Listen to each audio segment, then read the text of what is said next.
first thing we're not going to do is draft Tua Tagovailoa. No, that's what you're not going to do. No, that's your first year. No, that's not true. Tua is the type of guy that you want in your locker room. I know, and I think I've probably said this before on the show, I know lots of people that know Tua personally, and they cannot speak any higher of his character and who he is as a human being and who he is as a leader. He's a great player. I really am just overall concerned about his health, and I think it's affected how he plays, and I think that's been a piece of what you're about to talk about now, but I'll let you do that. Well, let's just say this, Brent. Well, Tua is, I believe, a great person, a great teammate. Excuse me. He is a leader. I don't think he is a National Football League leader in the sense of getting everyone motivated to play. I think he had a lot of learning curve coming into the NFL. He didn't have a lot of time to really, like I said, like we always talk about, behind Aaron Rodgers, behind Brett Favre, and do that. But he came in, he played well. He threw for a lot of yards. A lot of that was Tyreek Hill. We were talking about him for MVP 4 weeks ago. Tyreek Hill is a big part of that, because you hit Tyreek Hill for 5 yards, he turns it into 80 yards. I don't know. I think Tua is a great human. I think he's a great player. I think that, when you play 18 games and you beat one team that's 500 or above, 18 games, and you won one game 500 or above, I don't think that's Tua's fault. You're not blaming Tua for that. You're not. That's on the coaches. That's on the whole team. That's all 12 guys or 11 guys on both sides of the ball starting. That's on the whole team. That's a mentality, a mindset. Do you have that killer mindset? That's not Tua, dude. But these are two different people, Tua can't Brent. control that. These are two different people, okay?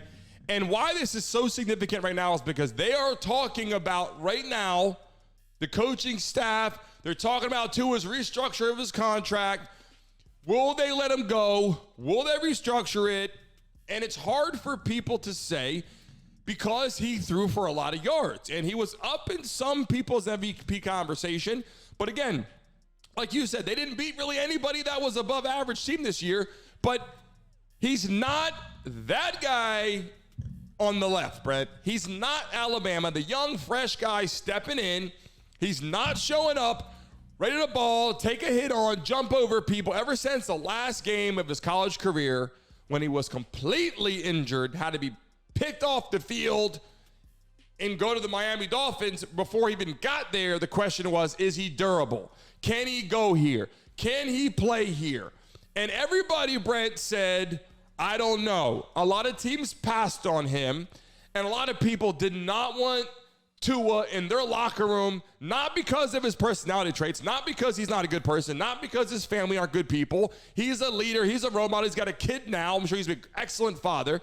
But as a quarterback in the NFL in 2024, you need to be two-dimensional. And I've been saying this all last year and into this year, and people are like, well, let's get a pocket passer, someone that can sit there, someone that can just, be the guy who doesn't get hit at all. And I think the problem with this day and age in 2024, the game has evolved.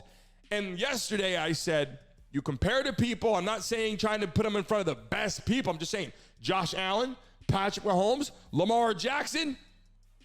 There was Dak Prescott. He was in it, but he's out now. So let's just say Lamar Jackson, Patrick Mahomes, Josh Allen. What do those three people have in common?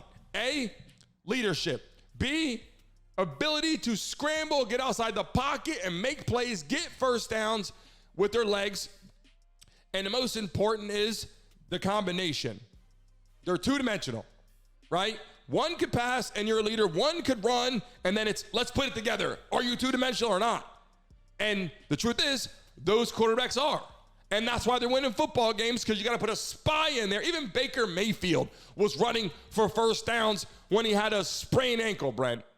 Tua's not doing anything. He ran for 9 yards this year on his longest run. And before I come off like I'm talking bad, I like Tua. I'd like for him to come on the show and talk. That'd be awesome. I just don't think he's two-dimensional anymore, and that ship has sailed for probably the right reasons. I feel incredibly bad for Tua. Here's why. All those injuries took place in his third season.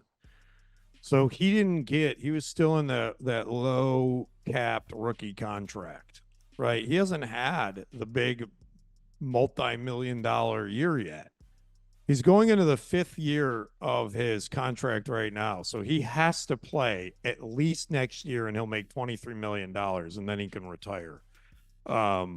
And he will, it's fully guaranteed. So he'll make $23 million if he basically gets into training camp. I don't know. Maybe I hate to think this, but I don't think it's going to work. Yeah, I hate to think this, but I'm wondering if, they would, had he been in his second contract and already had a couple $20 million or $30 million seasons, if he would have retired. And he's just going to keep going to get to that point where he can get a couple of those under the belt and then retire.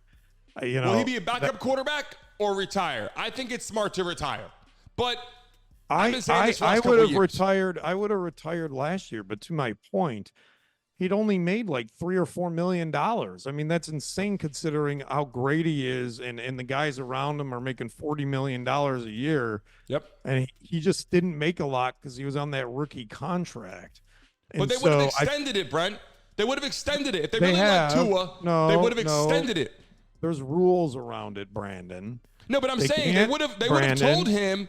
They would have told him, look, we're going to extend it. No, that's not true. They couldn't extend it. They cannot,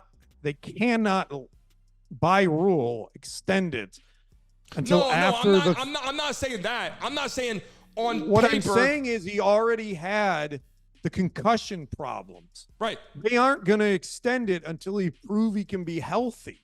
That's the business aspect of this. No, but that's not what I'm talking about, though. What I'm saying is this. I know what you're saying legally and papers and all that. What I'm saying is all these quarterbacks that they know my last year's coming up. This is what's going on. Most of those quarterbacks on their last season, they know what's going on in that locker room. They know what's going on in the coaching room. They know, do I look like I'm going to be here? Or do I look like I'm going to go somewhere else? And even if you don't sign it yet, they have a good inclination. His inclination right now is, I'm always hurt. And when I'm not hurt, everyone's scared for me. And I don't think in a National Football League you could run around scared.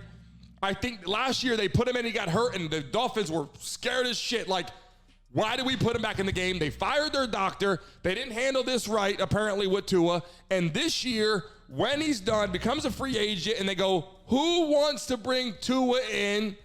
And to your point, he didn't make a lot of money for an NFL quarterback of his caliber with all these stats. So who will take him as a backup quarterback? Because I don't think he's really going to be next year a starter somewhere else without Tyreek Hill. Hey guys, thanks for watching and tuning into the Brandon Mason Show. Please remember to like and subscribe. Until next time.